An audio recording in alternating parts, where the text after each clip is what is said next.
Ако се одморивте од шопингот во Врања за време на викендот, бидејќи не можевте да се воздржите од супер цените во новиот хипермаркет Lidl, понеделнички ви посакуваме добре дојде и добра вечер.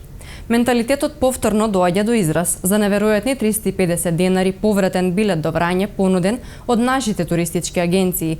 Не одолеавме и во услови на пандемија да посетиме некој трговски центар. Во меѓувреме, Министерството за здравство ја објави и статистиката за заболени, починати, но и оздравени од COVID-19. Има нови 63 случаи, од кои во Скопје 37, Кавадарци 5, Куманово 4, Штип, Охрид и Берово 2, Тетово, Гостивар, Битола, Велес, Струга, Свети Николе, Крива Паланка, Делчево, Проби, Штип, Кратово и Пехчево по еден нов случај.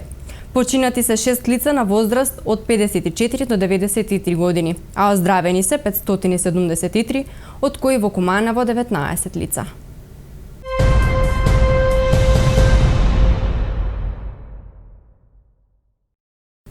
Повеќе од 55% од земјоделците во Кумановско ги исполниле условите за набавка на нова земјоделска механизација. Значи не се работи за народски кажаната 50-50 на 100 помош при добивање на средства од владата за нашите фармери.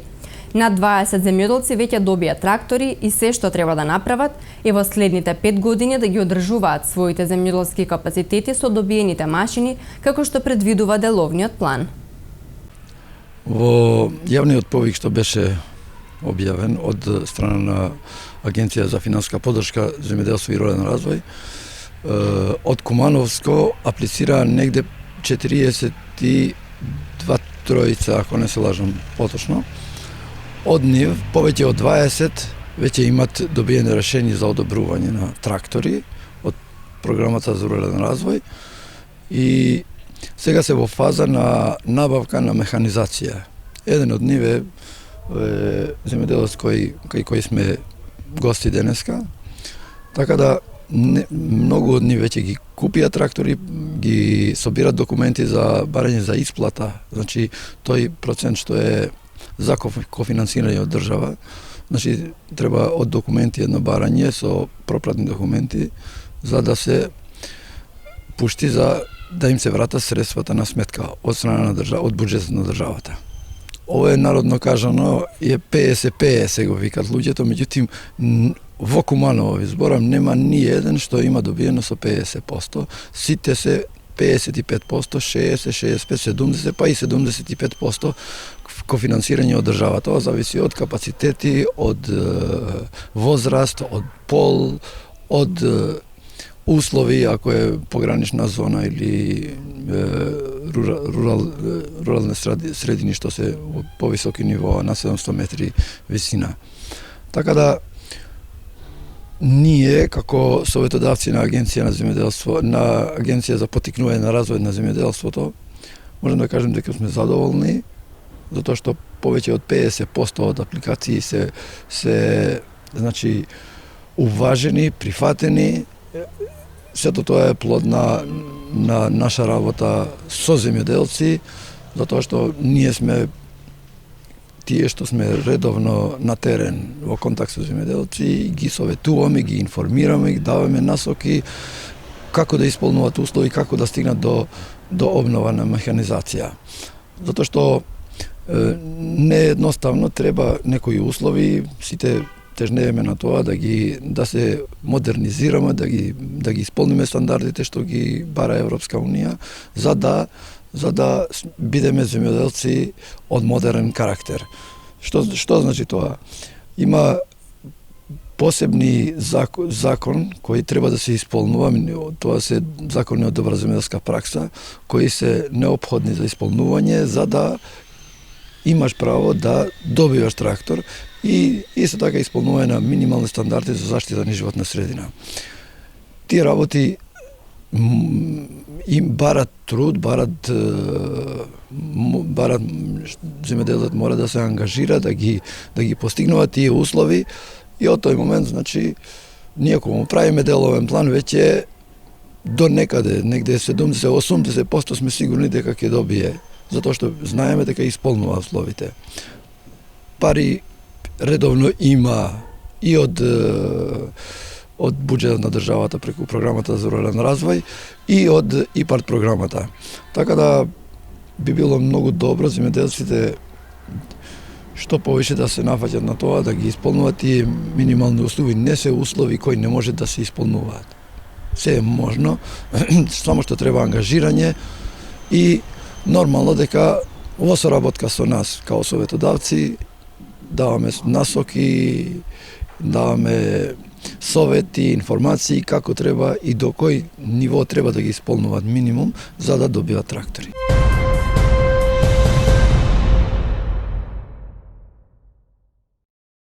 Според статистиката на Министерството за внатрешни работи за периодот од 24 до 25 јануари, евидентирано е дека на ниво на СВР Куманово 126 лица не ја почитувале уредбата за задолжително носење заштита на лицето. Од нив во Куманово 92, во Крива Паланка 19 и во Кратово 15 лица. За сите ќе следуваат соодветни мерки.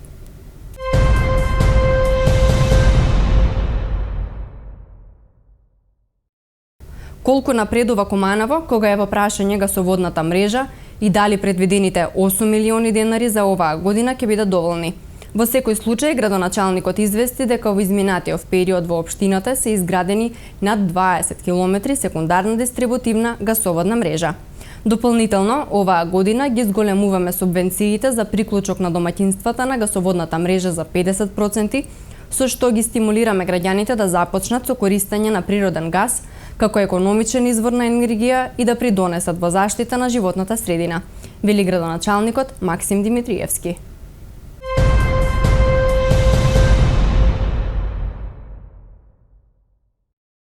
И покрај напорите на албанската заедница, гимназијата Сами Фрашири да добие самостојна зграда. Сепак долгоочекуваната реконструкција на поранешниот ЗИК започна деновиве. Првото тендирање, тоа беше смарт табли со интегрирани прожектори, што е најнеопходно за модерно настава.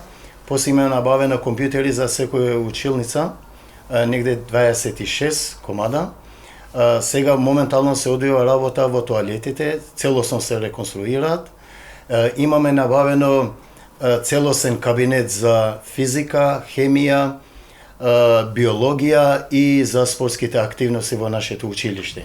Што значи, нашиот објект е приличен стар објект, но ние треба да се стремиме на тоа дека да подобриме условите за наставниците и учениците во училиштето, да се наставата да се одвива непречено. Ние имаме поддршка моментално од општина Куманово за сите овие тендери до сега што ги спроведевме во нашето училиште.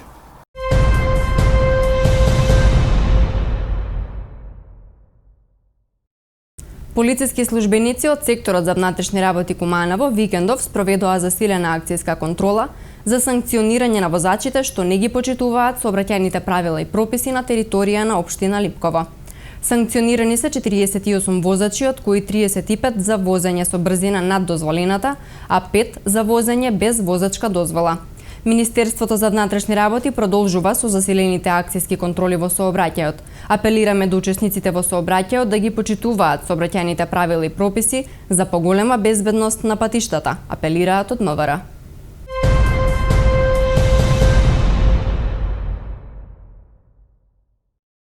Североисточниот регион во последно време се соочува со сериозен недостиг на инспектори.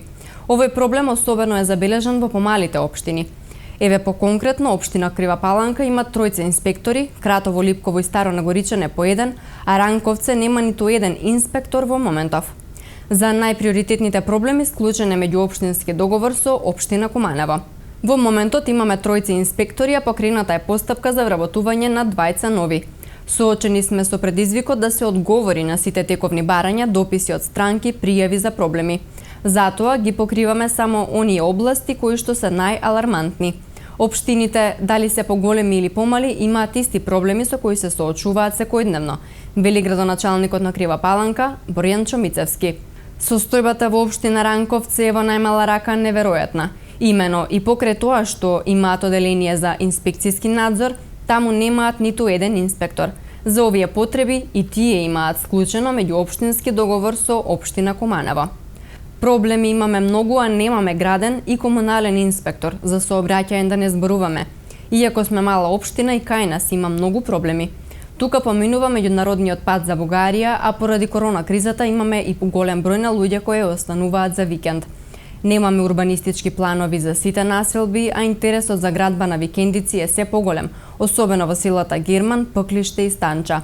Се соочуваме со бесправни градби, што ќе предизвика голем проблем во урбанизацијата и развојот на општината, потенцира градоначалникот на Ранковце, Ивица Тошевски.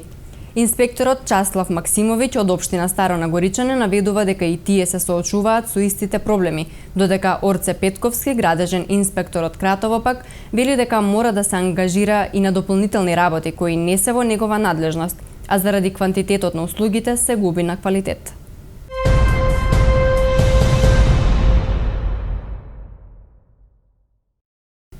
Сдруженијето на коледари од Куманово организира крводарителска акција во чест на Тоше Проески на ден 27 јануари среда од 9 до 14 часот. Поради ситуацијата со COVID-19, акцијата не може да се одржи во просториите на коледарскиот клуб, туку ќе биде на оделот трансфузија во градската болница Куманова. Роденденот на Тодор Тоше Проески е денеска, 25 јануари. Во својот краток животопис тој оствари плодна кариера и ни ги остави најубавите мелодии од поп жанрот. Македонија никогаш нема да го прежали и секогаш ќе му оддава почит достојна за неговото дело.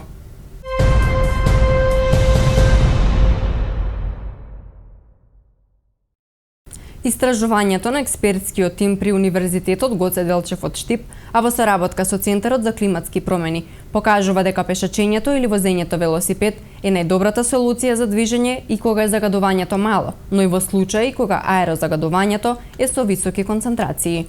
Возењето со јавен превоз пак не е препорачена опција кога воздухот надвор е чист, бидејќи во тие услови со автобусите е позагадено. Сепак, овој избор е далеку поповолен доколку надвор има високи концентрации на PM10 честички. Патувањето со автомобил има речиси исто влијание врз изложеноста на PM честичките, без разлика дали воздухот надвор е загаден или не, но можно е, ако сме цел ден во автомобил, да сме во поголем ризик од изложеност на други полутанти, како азотни оксиди, јаглерод моноксид и ултрафини честички со диаметар помал од 0,1 микрометри. Реалната слика колку навистина лично секој човек е изложен на загадувањето на воздухот не е комплетна доколку располагаме со податоци само за концентрациите во амбиенталниот воздух, а не и за просториите во кои го поминуваме поголемиот дел од денот, како домот, канцелариите, училниците, автомобилот, јавниот превоз, вели професор доктор Дејан Мираковски, проректор на Универзитетот Гоце Делчев и раководител на оделот Амбикон, каде се вршеа истражувањата и анализите. Информациите од истражувањето, иако не се обемни, сепак, смета тој, ни даваат насоки како со мали промени во однесувањето во начините на движење низ урбаните средини, со користење на лични заштитни средства, маски и уреди за прочистување на воздухот во затворени простории, да ја намалиме нашата изложеност на загадувачки материи, на кои за жал сме заложници повеќе месеци во годината.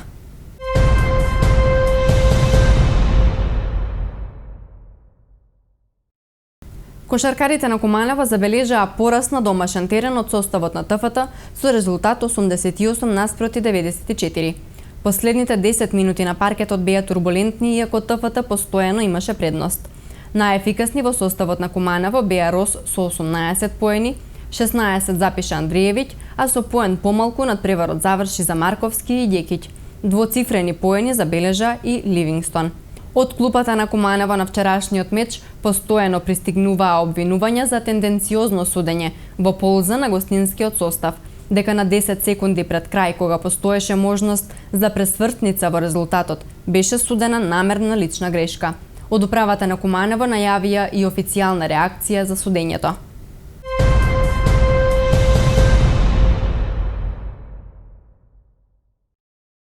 Од утре, вторник, почнува етапната исплата на јануарските пензии. Министерството за труд и социјална политика информира дека пензиите ќе бидат исплатени предвреме и етапно, со цел да се овозможи поголема заштита на пензионерите во услови на опасност од коронавирусот COVID-19.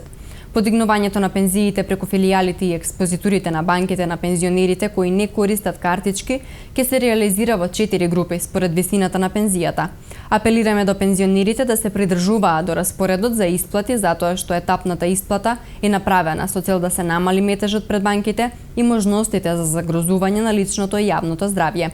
Потсетуваме на обврската за носење лична заштитна опрема која што ги покрива пределот на носот и устата, како и на држање растојание при чекање ред пред и внатре во банките, соопштуваат од Министерството за труд и социјална политика.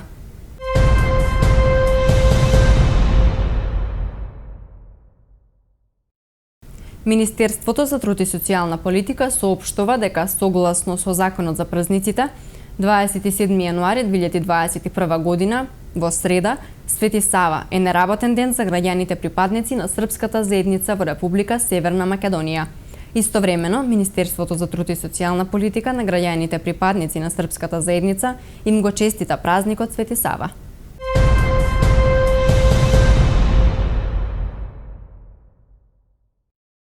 Дизелот од ноќеска на полноќ поевтинува за половина денар по литар, а цената на останатите горива останува иста, одлучи денеска Регулаторната комисија за енергетика и водни услуги. Со одлуката се врши зголемување на малопродажните цени на нафтените деривати во просек за 0,10%. Малопродажната цена на евродизел се намалува за 0,5 денари за литар и ќе изнесува 52 денари. Малопродажните цени на бензините Евросупер БС 95 и Евросупер БС 98 и на екстра лесното масло за домаќинство не се менуваат и остануваат 61 денар. За Евросупер БС 95 63, за Евросупер БС 98 и 41,5 денари за екстра лесното масло за домаќинство. Со одлуката на Регулаторната комисија за енергетика за 0,445 денари за килограм се зголемува малопродажната цена на мазутот и ќе изнесува 31,268 денари.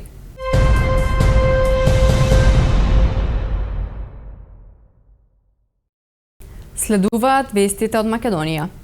Шефот на државата Стево Пендаровски даде зелено светло на законот за попис. Од неговиот кабинет информираа дека го потпишал указот на законот, но и дека упатил порака процесот да не се политизира. Председателот Стево Пендаровски по извршените консултации со правни експерти денеска го потпиша указот за прогласување на законот за попис на населението, домаќинствата и становите во Република Северна Македонија за 2021 година. Председателот Пендаровски очекува процесот на спроведување на пописот да не се политизира, а добиените податоци да бидат од корист за севкупниот развој, со што ќе се овозможи формулирање на долгорочни стратегии во виталните области во државата. Законот ќе стапи на сила откако ќе биде објавен во службен весник, а партиите и денеска продолжија со меѓусебни обвинувања околу спроведувањето на најголемата статистичка операција во земјава. Од опозицијската ВМРО ДФМН го повторија ставот дека законот за попис е резултат на политички договор во владината коалиција, па затоа партијата тврди дека е сведен на политичка, а не на статистичка операција. Од СДСМ пак тврдат дека попишувањето ќе се спроведе според сите меѓународни стандарди, а опозицијската партија ја обвинија дека го партизира пописот за сопствени партиски цели. Пописот на населението, домаќинствата и становите ќе се спроведе од 1 до 21 април.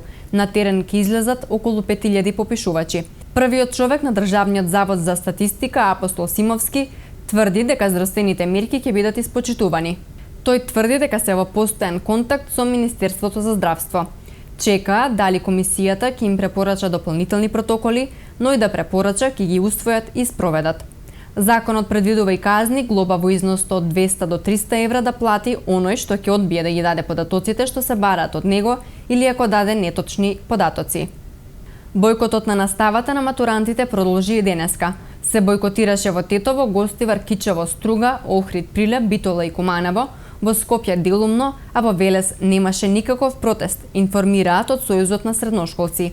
Тие тврдат дека нивните барања се разумни и поддржани од меѓународни примери и дека нема да се откажат додека не ги остварат. Порачуваат средношколците кои бараат наместо 4 да полагаат 2 предмети на државната матура.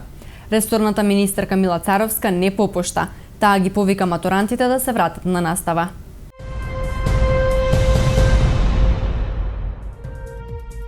Денес во Куманово времето беше ведро со сончеви периоди, а температурата беше во интервал од 2 до 11 степени Целзиусови. За утре се очекува да биде постудено и облачно со можни снежни наноси. Сутринска температура од -4, а во текот на денот температурата ќе биде до 2 степени Целзиусови.